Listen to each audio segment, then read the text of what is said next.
Bonjour, vous êtes à la chaîne internationale de sabersinfin.com. Estamos de vuelta después de este abrupto corte comercial y estábamos platicando sobre el desembarco de Bahía de Cochinos. Tal como mencionamos, están entrenando a las tropas, empiezan a llegar los rumores allá a La Habana de que van a desembarcar y entonces los americanos le presentan el plan de la CIA a Kennedy. Kennedy en un principio les dice que sí, y después, cuando faltan 3 días para el desembarco, dice, ¿sabes qué? Sí hagan el desembarco, pero no cuenten con el apoyo de los americanos. Pues obviamente esto le da todo un vuelco total a la operación. El desembarco no podía tener éxito sin el apoyo de los americanos. El apoyo aéreo principalmente. Cuando el día que llega el desembarco allá en Playa Girón, debemos de destacar que los que estaban desembarcando, el ejército de exiliados, era un ejército que tenían un montón de armamento que Castro, cuando hizo la revolución, no tenía. Llevaban cañones sin retroceso de 57 milímetros, llevaban 3 tanques, ametralladoras, eran más de 1,500 hombres. O sea, en realidad una operación bastante grande y bastante importante. Sin embargo, el día que los exiliados desembarcan allá en Playa Girón, tan pronto llega la orden, llega la alarma con los cubanos, Fidel Castro moviliza a todos los hombres que tenía habidos y por haber. Los manda a las playas, manda sus tanques, manda su artillería, o sea, manda todo. Y aquí el detalle está, el desembarco falló porque los americanos no apoyaron el desembarco. Sí, la idea del apoyo era que los cubanos, ellos ya sabían que los cubanos iban a enviar su fuerza aérea, que la fuerza aérea que tenían para ese entonces eran lo que quedaba de la fuerza aérea de Batista, entonces tampoco era un gran equipo. Pero entonces la idea era que los norteamericanos iban a atacar a los aviones desde el aire y derribarlos para que las operaciones en tierra pudieran moverse en libertad, ¿no? El problema es que como Kennedy a la mera hora decide no entrar, entonces la Fuerza Aérea de Cuba hace pedazos al ejército desde el aire. Sí, de hecho también la artillería, mandan a todos los hombres que tenían disponibles, y también, incluso Castro estaba al frente de las tropas. Y lo más importante, cuando llegaron, el pueblo no apoyó la invasión de Bahía de Cochinos, dijeron, nosotros estamos con Castro hasta la muerte. Y entonces eso era algo vital para ellos y les falló. Sí, no, de hecho cuando comienza el desembarco, pues de inmediato se dan cuenta de que no va a ser como se la imaginaban. El desembarco dura 3 días, 72 horas. En 72 horas los cubanos, Castro, logra abatir toda la operación. Es una operación que no tiene muchísimas bajas. Después de 72 horas toman prisioneros a 1,300 de los 1,500 que habían desembarcado, destruyen los tanques, o sea, básicamente aplastan todo lo que es la invasión. Castro anuncia este desembarco a todo el mundo, y cuando los cubanos, Cuba comunista vencen, pues obviamente se llena más y más de prestigio, o sea, se hinchan de prestigio los cubanos, Castro en principal. Es una super derrota moral y política para Kennedy, para los Estados Unidos. Terminan como unos imbéciles que están llevando a cabo guerras imperialistas, guerras de agresión. Y esto afecta de una manera muy importante la carrera de Kennedy, y que de hecho esto se va a ver reflejado un año después.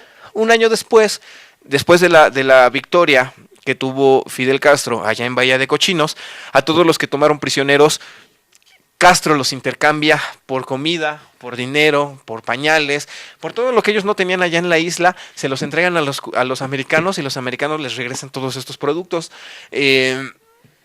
Jackie Kennedy los reconoce y los llama los valientes. Bueno, los menciona como son los valientes de Jackie.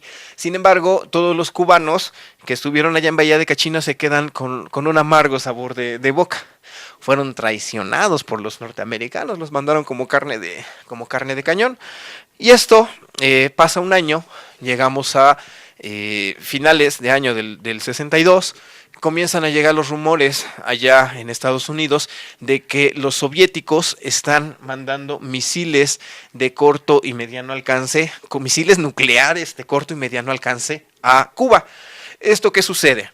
Después de la victoria de Bahía de Cochinos, Fidel Castro le pide a Nikita Khrushchev que lo apoye de una manera en la que Cuba se pueda defender, porque Castro temía un segundo desembarco, ahora sí, con todo el poderío de los americanos que no iban a poder parar. Y entonces Khrushchev, ni tardo ni perezoso, le ofrece misiles tácticos, misiles de mediano y de corto alcance. Estos misiles, Khrushchev, cuando él lo hace, él sabía que los misiles de largo alcance, los misiles balísticos intercontinentales soviéticos, no tenían la misma capacidad ni la misma certeza de los norteamericanos. Entonces él sabía pues como que no iban a funcionar muy bien en dado caso de una guerra nuclear. Y entonces, al mandar estos misiles nucleares allá a Cuba, los tenía a donde sin duda sí iban a poder infligir el daño adecuado, a donde a los americanos no les iba a dar tiempo de responder si es que los disparaban. Y entonces esto fue una señal de alarma increíble para los norteamericanos. Mandan aviones espías y de repente sí se dan cuenta que los cubanos ya tienen misiles balísticos y tienen a 200,000 soviéticos ahí que están preparando a los misiles. Fue un fiasco completo para la CIA el darse cuenta que sin haber seguido, de repente ya tenían un montón de soviéticos y un montón de misiles ahí. De aquí comienza una lucha política. Kennedy, cuando le pasan los reportes, sus generales, y con algo de razón, le dicen que lo que tienen que hacer es bombardear las bases de los misiles y de ahí invadir la isla. Ellos mencionan que si los misiles se dispararan no tendrían cómo detenerlos. No hay manera de zafarte de estos misiles. Se supone que en 5 minutos llegarían a unas ciudades importantes de Estados Unidos y 5 minutos pues no es nada, ¿no? Era demasiado poco tiempo como para reaccionar. Entonces por eso es que se vuelve tan importante para Kennedy en particular el deshacerse de esos misiles, que eran una amenaza, eran una piedra en el zapato. Sí, los asesores le sugieren que tienen que bombardear la isla, que tienen que tomarla. Kennedy sabe que esto no hay manera pues, básicamente sería una declaración de guerra en contra de los soviéticos, ¿no? Él pensaba, o más bien este era el panorama. Los americanos atacan Cuba. De regreso, los soviéticos atacarían en Berlín. De ahí de regreso, los americanos atacarían con sus misiles que tenían en Turquía. Y de regreso, pues vienen los misiles atómicos y se acaba todo el mundo. Así más o menos era el panorama. Es increíble cómo el mundo estuvo a 2 pasos de que se lo llevara el carajo. Y entonces Kennedy, entre sus primeras medidas es demostrarle en la Unión Soviética, o sea, que todo el mundo vea que los soviéticos están llevando o se están preparando para una guerra de agresión. Y es así que en la ONU, el delegado americano de la ONU desenmascara a los misiles allá en las Naciones Unidas de una manera muy inteligente, empieza a acosar al emisario soviético. Al final del día, ¿tiene usted o no tiene conocimiento de que hay misiles soviéticos en Cuba? El otro hace como que la Virgen le habla y de repente agarra y pum, saca las fotografías. Obviamente esto despierta la indignación no solo de los americanos, sino también pues, de todas las naciones que están ahí. Autorizan a que Kennedy comience un embargo naval.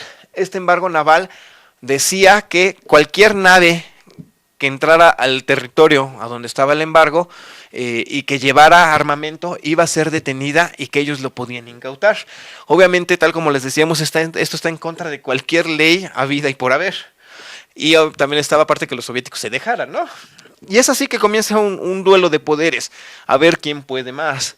Dentro de este duelo de poderes, pues comienza el terror allá en Estados Unidos. Comienzan estas escenas de que hacían filas y filas y filas para irte a confesar.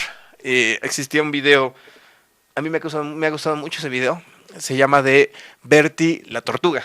Era un video en el que una caricatura de una tortuga que decían, salía un cohete, unos explosivos, unos cohetes, y entonces explotaban. Y el mensaje de la caricatura era que si tú veías la luz, tenías que agacharte y meterte abajo de una mesa, de una silla, cosa que era completamente inútil, obviamente, en una explosión nuclear. Sin embargo, era así como trataban de darle una seguridad al pueblo. Bueno, Indiana Jones se salvó en la prueba de la bomba atómica porque se metió refrigerador que en ese entonces los hacían con plomo. Estaba ¿verdad? cubierto de plomo. Sin embargo, estas caricaturas sí existieron y eran terroríficas. Bueno, yo las veo el día de hoy y digo, ¿cómo es posible que vivieran con esa imagen todo el día, ¿no? Kennedy trata de negociar con Khrushchev, ponen una fecha límite en la que dicen que si Khrushchev o pasa la línea o comienzan a tener ya listos para su uso los misiles, Kennedy va a comenzar los ataques. Bueno, y en el Inter, un avión que iba volando, que un avión espía, un U-2, que es un avión ya muy obsoleto, en ese entonces era lo más novedoso, que volaba muy alto, es derribado allá en Cuba. De hecho, ya en el Museo de la Revolución en La Habana tienen pedazos del U-2, porque obviamente los rusos cuando llegan, no nada más llegan así como que venimos a ayudarles, sino llevan con todos sus equipos, llegan con aviones y entre otras cosas llevaban equipo antiaéreo. Entonces cuando llega la alarma de que va volando le disparan y lo derriban. Y entonces obviamente esto aviva el fuego del pleito que se están teniendo, ¿no? Sí, de hecho el U-2 cuando lo hicieron, volaba, se supone que iba a volar tan alto que ningún misil antiaéreo lo podía alcanzar. Y entonces, pues de repente los derriban y resulta que los soviéticos sí tenían misiles que podían llegar así de alto. El terror de la guerra pues comienza a llegar a los norteamericanos, comienza a llegar a los soviéticos. Cuando las naves se están acercando a la línea límite, Khrushchev contacta a Kennedy y comienzan de una manera no oficial a platicar cómo le podemos hacer para evitar una guerra nuclear. Kennedy le propone, o bueno, más bien Nikita Khrushchev es el que le propone: voy a llevarme mis misiles de Cuba si tú prometes que jamás la vas a invadir. Pero a cambio yo quiero que quites tus misiles que tienes allá en Turquía. Esto es un punto muy importante para Kennedy. Kennedy, después del fiasco de Bahía de Cochinos, pues tenía que aparentar mucha entereza de carácter. Después de platicar con sus asesores, él decide que sí, efectivamente vamos a aceptar este trato, pero no vamos a quitar los misiles de inmediato. Los misiles en Turquía vamos a dejar que pasen por lo menos 6 meses y ya después los empezamos a quitar para que este mensaje no sea transmitido al mundo como que fue un trueque. Y es así que la crisis de los misiles termina entre Kennedy y Khrushchev. Cuando ellos tenían estas pláticas, nadie le informó a Fidel Castro lo que estaban haciendo. Sí, yo creo que eso es lo más interesante, que las negociaciones todas las hicieron entre Khrushchev y Kennedy. Y Castro ni siquiera se tomaron la molestia de avisarle. Sí, de hecho Castro se entera al día siguiente, cuando todos los titulares y toda la prensa está diciendo que los americanos han llegado a un acuerdo con los soviéticos y que van a retirar los misiles, pues Fidel Castro se entera así. Obviamente Fidel Castro estaba que se lo llevaba y se lo traía. Viene un periodo de fricciones entre Castro y la Unión Soviética. De hecho, estas jamás se recuperaron. Llegó un momento en el que Castro ya no confiaba en los soviéticos, pero sí recibía su dinero y sí recibía todo lo demás. Y entonces, tal como les mencionábamos, pues la crisis de los misiles estuvo a 5 minutos de estallar en una guerra nuclear. Sí, los expertos le llaman el reloj del apocalipsis y dicen que se supone que cuando llegue el reloj a las 12 es que es el fin del mundo. Y entonces fue lo más cercano que estuvo a que se cumplieran las 12. Dicen que estuvieron a 5 minutos del apocalipsis. Actualmente los mismos expertos que en ese entonces dijeron que estábamos a 5 dicen que ahora estamos a 3. Pero ahora es por la contaminación que estamos haciendo y la sobrepoblación y todo, por otras razones. Pero en ese momento sí fue lo más cercano que estuvo el mundo de vivir una guerra atómica. De terror. Bueno, pues ya con esto vamos a terminar nuestro tema principal. Vamos a pedirle a nuestro amigo Fer, vamos a un pequeño corte y regresamos a nuestra siguiente sección.